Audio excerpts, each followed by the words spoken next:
aujourd'hui le livre le plus traduit de très loin. Il est le plus imprimé, le plus vendu à travers tout le monde. Des dizaines, voire des centaines de milliers d'exemplaires chaque année. Près de 4 milliards au total depuis que le livre il existe. Sans compter aussi qu'aujourd'hui la Bible est aussi accessible via les médias électroniques. Mais la Bible est le livre le plus lu au monde. Et pourquoi lire la Bible aujourd'hui? J'aimerais partager avec vous 3 raisons pour lesquelles je pense que lire la Bible c'est toujours d'actualité. Première raison, la Bible est notre référence. Dans un monde où tout va mal, la Bible est notre référence. Jésus il a dit au Père dans une prière, Jean chapitre 17 verset 17, consacre-les par la vérité.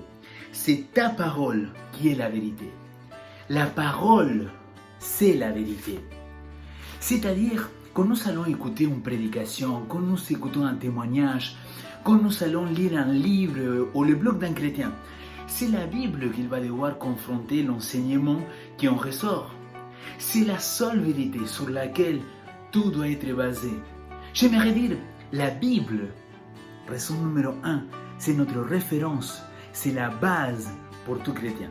Deuxième raison, la Bible nous guide et nous éclaire. Le psaume 119, ta parole est une lampe à mes pieds, une lumière sur mon sentier. La Bible elle est là pour nous éclairer. Dans un monde de ténèbres, la Bible elle est là pour nous montrer le chemin, la voie à suivre et pourquoi nous guider.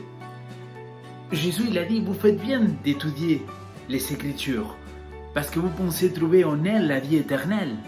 Par contre, ce sont elles qui rendent témoignage de moi.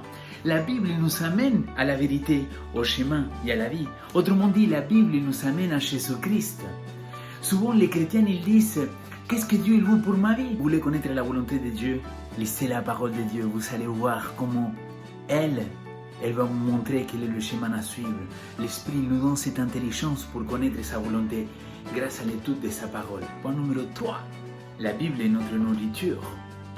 Nous connaissons bien ce verset de Matthieu chapitre 4, verset 4, dans lequel notre Seigneur Jésus-Christ il dit « L'homme ne vivra pas de pain seulement, mais de toute parole qui sort de la bouche de Dieu. » Et quelle est la parole qui sort de la bouche de Dieu?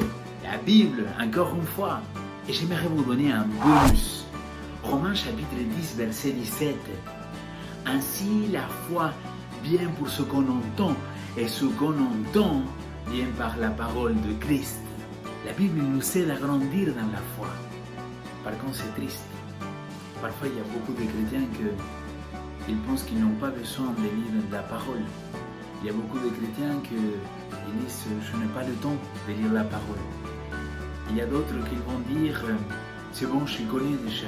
Osée, chapitre 4, verset 6. « Mon peuple périt parce qu'il n'a pas de connaissance ». La parole est la connaissance. Et parfois on périt parce qu'il nous manque la parole. Et peut-être tu te dis, oh là, mais lire la Bible en entier, c'est pas possible. Oui mon ami, par la foi en Jésus-Christ, tout est possible. Et si c'est le Saint-Esprit qui nous guide et qui nous inspire à la lire, je suis convaincu que tu vas réussir. Courage, le Seigneur est avec nous. Et je pense qu'avec lui, on va pouvoir faire des merveilles. Que Dieu vous bénisse.